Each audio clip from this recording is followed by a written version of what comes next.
The busiest rail tunnel in America is over 100 years old. It was damaged in Hurricane Sandy. Congress approved billions to fix it, and construction workers were still sent home anyway. Not because the project failed, because the funding became political. It's labor lines. Let's get after it. I get after it over here. We're going over here to get after it. Before we talk about politics, timelines, or lawsuits, we need to talk about dependents. Every day, hundreds of thousands of people move through the Northeast Corridor to get to work. Nurses, construction workers, teachers, service workers, entire cities depend on this system functioning. A small delay can have massive disruption. When it slows down, workers feel it immediately. When it fails, the damage doesn't stay local. And this isn't just a New York problem. It's not just a New Jersey problem. This is a national economic artery. And it's been operating on borrowed time for more than a century. The rail tunnels under the Hudson River were completed in 1910. They remain the only rail link between New Jersey and Manhattan's Penn Station. And they were never designed for modern traffic levels. In 2012, Hurricane Sandy flooded them with corrosive salt water, severely damaging electrical systems and accelerating their deterioration. And there's no realistic way to shut these tunnels down for full repairs without crippling the regional economy. That's why the Gateway Tunnel project exists. Gateway isn't about expansion. It's about preventing collapse. And the idea of replacing or supplementing these tunnels isn't new. A predecessor project known as Access to the Region's Core, or ARC, began construction in 2009, but was canceled in 2010 by former New Jersey Governor Chris Christie over concerns about cost overruns and a really bad name. That decision set the region back years. In 2011, Amtrak and New Jersey's U.S. senators unveiled the Gateway project as a more comprehensive replacement with a much better name. It was designed not just to add capacity, but to allow the original tunnels to be taken offline and rebuilt. Then Hurricane Sandy happened. The flooding confirmed what engineers had already warned. The tunnels were deteriorating faster than expected, and delay would only make the problem more dangerous and more expensive. Despite that, the project struggled to move forward. During Donald Trump's first term, federal funding for Gateway was repeatedly stalled. According to the New York Times, the Trump administration resisted funding the project and used it as leverage in political negotiations, despite its national importance. The result was predictable. No funding meant no progress meant higher cost, and workers paid the price through delay. The delay was broken through in 2021. Under Joe Biden's administration, Gateway received formal federal approval in May of 2021. Funding commitments followed. In July of 2023, the project secured a historic $6.8 billion grant from the Federal Transit Administration, the largest transit grant in U.S. history. Total committed funding reached roughly $16 billion. And then construction finally began in earnest in late 2023. Work started on the tunnel box under Hudson Yards in New York and major infrastructure in New Jersey. Thousands of workers were put on the job. For the first time, Gateway wasn't theoretical. It was real. Then politics returned. When Trump returned to office, his administration froze approximately $18 billion in funding for Gateway and other transit projects in October 2025. The administration cited opposition to what it described as unconstitutional diversity, equity, and inclusion practices, or DEI. But realistically, it was more like ego. But here's where this story gets even more serious. According to NBC News, Trump privately told allies he would consider releasing the Gateway Tunnel funds if projects like Dulles International Airport or New York's Penn Station were renamed after him. So, Trump International Airport, I guess. Let that sink in. Critical infrastructure funding that affects hundreds of thousands of workers was reportedly tied to whether his name would be put on a building. That's not transportation policy. That's leverage. It's also a pattern. Politico reported that Trump previously raised the idea of attaching his name to major infrastructure assets in connection with federal support.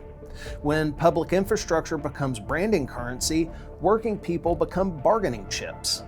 The freeze had immediate consequences. According to CBS News New York, by February 2026, construction on Gateway was briefly halted after the Gateway Development Commission exhausted its credit lines. Workers were sent home, not because the project wasn't necessary, but because the money was frozen. That freeze became the center of a legal fight.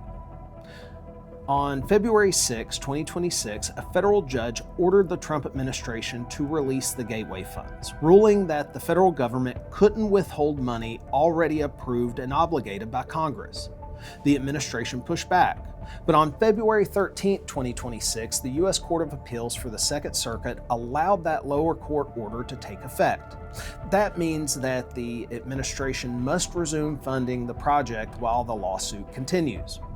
Not because it wanted to, mind you, because a federal appeals court said it had to. According to reporting from the Rail Passengers Association and state officials in New York and New Jersey, more than $200 million in federal reimbursements are now expected to flow, so construction can restart at multiple sites. About 1,000 construction workers had been sidelined while the funding sat frozen. Let that sink in. Congress approved the money under the 2021 infrastructure law. Full funding agreements were signed. Roughly $1 billion had already been spent, and then the administration froze the project. And remember what Trump said it would take to release the funds. Just a simple rename of an airport or train station, nothing big, just EGO. So while workers were being sent home, while construction halted, and while states were filing lawsuits, infrastructure funding was reportedly being tied to personal branding. That's not fiscal conservatism. That's leverage. The appeals court ruling is not final. Oral arguments are still scheduled. The broader legal fight continues, but for now, funding must resume. And the only reason it's moving again is because courts intervened. And while lawyers argue, workers wait. At the time I'm recording this, the funding status for Gateway is still moving through the courts. By the time you're watching this, the money may have been released, or it may still be tied up in appeals. But that's the point. Infrastructure this critical shouldn't hinge on a week-to-week legal battle. Workers shouldn't have to check court dockets to know if they're going to go back to work. The instability itself is the story. Gateway didn't stall because engineers were unsure. It didn't stall because workers failed. It stalled because funding was treated as a political weapon. When leaders chose to fund the project, it moved forward. When leaders chose to block it, workers were idle and cost rose. The new tunnels are scheduled to be completed by 2035. Rehabilitation of the original tunnel is expected to finish by 2038.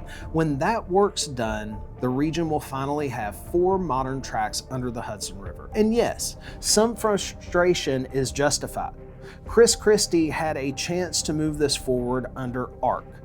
He chose not to. And I understand the fear after the big dig in Boston and its cost overruns. Any governor would be cautious about a project that size and named that terribly. But sometimes leadership means jumping in with both feet for the people you serve.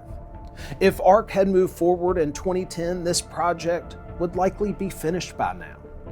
Hurricane Sandy wasn't Christie's fault either. No one could have predicted that. But even without Sandy, relying on a system that was already outdated and structurally incapable of being shut down for repairs was always a bad bet. And this is the part that keeps getting missed. There are thousands of workers who've moved on and off this project as it started, stopped, restarted, and stalled again. People who planned their lives around this work, people who counted on the paycheck, the insurance, the stability. For Trump and his allies, this was a political fight. For workers, it was a livelihood.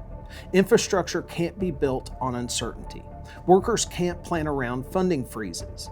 Public projects can't succeed when politics override necessity. Gateway forces a simple question. Do we invest in systems workers depend on before they break, or do we wait until failure forces action? Because when infrastructure fails, executives don't miss shifts. Investors don't lose hours commuting. Working people do. If decisions like this are affecting your work or your life where you live, your perspective matters. Make sure to drop any ideas or just general thoughts in the comments. And don't forget your voice matters. Tell your congressperson to release the funds and make sure to vote whenever that time comes. Remember, we learn best through shared experience. And this is Labor Lines with Alex. Be safe, be productive, be well.